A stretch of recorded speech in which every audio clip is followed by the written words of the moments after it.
Hey, good morning. Who is live with me? If you could type something in the comments and let me know, I would love to know if I could see comments or not. Facebook is ever changing. Oh, I can see comments. Good morning, Loretta. Rhea, good morning. Good morning, Megan. Hi, guys. Bobby, good morning. Good morning, good morning.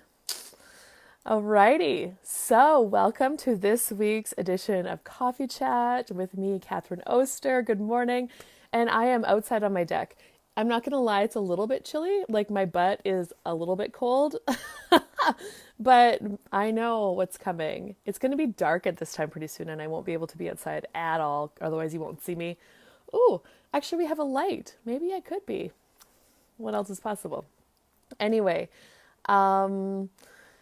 so for those of you listening in the future on YouTube or SoundCloud, this broadcast is done as a Facebook Live. So therefore, I get a little bit distracted reading comments and saying hi to people as they join. Just a heads up. So this week, I want to chat with you guys about entity awareness. Da da da da, or bum bum bum. Entity awareness. Okay, so first of all, what are entities? Entities, as I'm speaking about them today in this context, are beings without bodies. Entities are beings without bodies. So I have a question for you.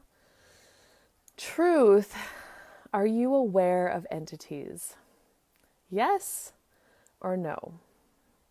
Truth, are you aware of entities? Yes or no? Hey, good morning, Robert. Okay, so yes or no is like that light or heavy.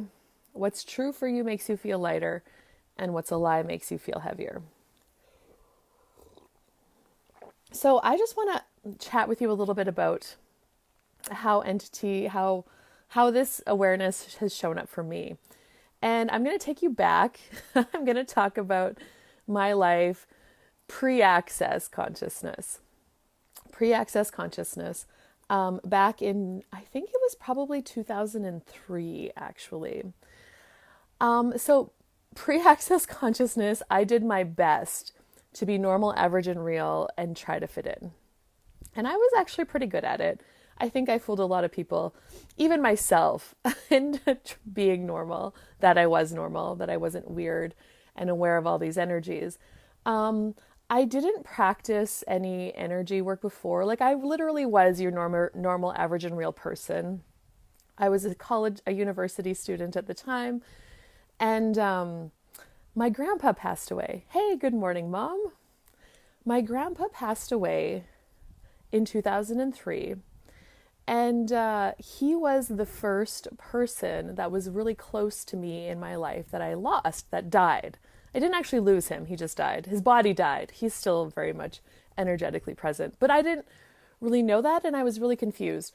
So I'm just going to go into my story for a little bit. So my grandpa, he was this strong, hardworking, generous, caring man of very few words.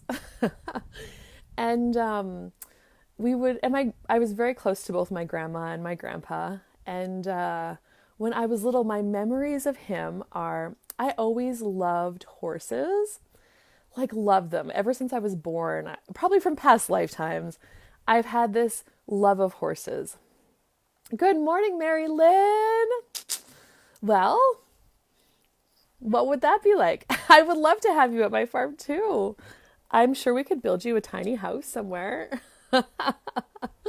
Anyway, okay, back to my story. So when I was little, like horses were always a thing for me. My parents, though, we lived in the city. The one time that I could see horses was when we would go to visit my grandma and grandpa in Paradise Hill. And my grandpa would come in from working. So he was a cat operator. And he would come in from working. I think I actually know now as I'm talking to you about this, when he knew we were coming, he would come in earlier. He would be there before supper usually. I have a sense that when we weren't coming, he would often work later. But anyway, he would come home and I would be there, and he would come through the door and he would be dirty. He was working all day in the cat, and I'm sure he was tired, but maybe he was excited to see us. And I would run down the stairs and I'd be like, Grandpa, Grandpa, Grandpa, can you take me to see the horses? And he would always say yes, always, no matter what kind of day he had. Now, as I'm talking to you, I'm actually acknowledging also what a gift this was. To him, I wonder if he was also really excited to see us and to take me to the horses. So my auntie had horses, and they were just outside of Paradise Hill. So Grandpa would get cleaned up, we would go to the horses, and honestly, we would just stand by them. I didn't ride them, I didn't always brush them, I just wanted to see them and to touch them. And he would always take me. And so as we grew up, my parents and I, our family, we moved to an acreage, and my grandpa was coming out to visit, and my dad worked away, so he would often be helping my mom with, maintenance stuff in the house, whatever was required. And, but as I got older, that horse thing didn't happen as much, where he would take me, because I got my own horse at my friend's place. Anyway, so fast forward to university. My grandpa got diagnosed with pancreatic cancer in the summer of 2002. And in the fall of 2002, he was admitted, he was in the university hospital for treatment and etc. And I was going to university at the time, and every day, pretty much every day, I would go to his room in the hospital and I would just sit with him. And I would do my homework and I would just be with him. There was not many words, and I really get that it was a gift for both of us.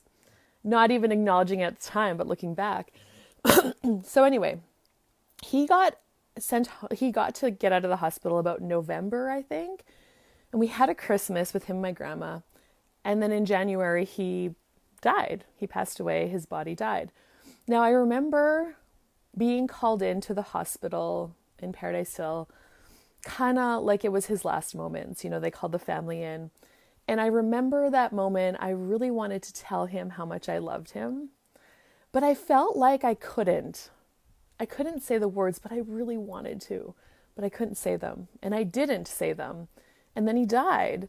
And then we went to his funeral, went back to school, and I just felt sick to my stomach that I didn't get to tell him how much I loved him, that he never knew. And, here I was being a wuss and I couldn't even say it, and it really bothered me.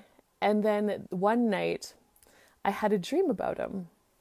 It was like in my dream, I was in my room that I was staying in for university. I was there, and all of a sudden this bright light came and I could see my grandpa in my room.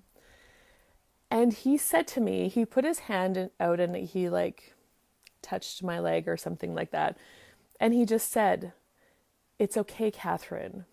I know how much you love me, and I love you too. And it's okay that you didn't say it." And then he went away. And the next day I woke up with clearly remembering that dream. I still remember it to this day, obviously. And I was at peace with it. I had such a sense of peace. And I was like, what the fuck just happened to me? And I didn't really know about entities. I kind of wondered what happened after your body died. I grew up Catholic, so heaven and hell was a thing. But after that interaction with my grandpa's entity, his energetic being, it really opened my eyes to something different. And I didn't even, So then after that, I talked to him because I knew he was there. I would be driving back and forth from Saskatoon in my little Mazda MX-6 car, going through snowstorms, and I'd be like, "Grandpa, can you make sure I arrive safely?" Or, "Grandpa, help me get through this," or different things, right? I was always talking to him without even thinking about it. And then when I came in, and then Okay, so that was that. And my grandpa was always with me, and I was at peace that he died. And then in February 2013, my father-in-law died of a heart attack. And then my grandma died. So then my daughter Helena was born like 2 weeks later. And then my grandma died like a week after that. So I was also very close. This was my grandma that was married to my grandma that died. And I was also very close to her, both of them. My father-in-law was really like my father since my husband and I started dating. And anyway, and then I was really unsettled again, like really, really unsettled. Like I was like, what the fuck? And then I booked a medium reading. My mom and I went to a medium reading with Glenyce Hughes. And I knew that after the bodies died, the beings were still around because my grandpa showed me that. Went to a medium reading with Glenyce Hughes. I didn't know her at the time, like personally, but I've heard of her and I knew that she did mediumship. And I just reached out and I just kind of knew that was going to create something for me. So she connected in the medium reading. My grandpa was there, of course. My grandma and my father-in-law were there. And what she talked about, so she didn't know me at all or these people. What she talked about was freaking amazing. And it created so much more peace in my life with the passing of these bodies. It was so cool. And I was like, And then this leads to my very first bar session. So then her website, she just started getting into Access like a few years before that. And she was offering, bar sessions. And I think she was also facilitating foundation classes back then, but I didn't even see that. But Access bars kept popping for me on her website. So finally, I booked my first bar session with her in the fall of 2013. And then shit started changing. And then I landed into more Access consciousness classes and talk to the entities. So you start talking about entities actually in your bars class, more in foundation, but then there's this whole curriculum called Talk to the Entities. And so, yeah, that. And so it gives you a totally different perspective on spirit awareness. It invites you to see spirits differently, be with these energies differently, and invite you to look at what your entity awareness is. And so that. Anyway, I have some live classes coming up in Meadow Lake on Halloween weekend of all times. If this conversation is intriguing you at all or you would like more, I would invite you to take the classes and also tune into Coffee Chats until then, because I'm going to be talking more about entities and how this entity awareness has shown up for me. So I'm going to leave you with that for now. Next week, we're probably going to dive into entity awareness and what are some signs. And I'm going to let you know what my signs were. And so I'm going to leave you on a cliff now. Thank you so much, guys, for showing up. Oh, and I'm doing another Talk to the Entities class sometime. I have a feeling it's going to be in January 2022 in Davidson, Saskatchewan as well. So put that in your awareness if you're interested in these classes. Okay. I'm also going to put a link with this video where you can get more information about them if you're interested. And you can also just send me a message. So go forth. Have an amazing Friday. Oh, look, the sun's coming up. Let me show you. Magic. Here we go. Perfect timing. It actually comes up quite quickly when you're watching it.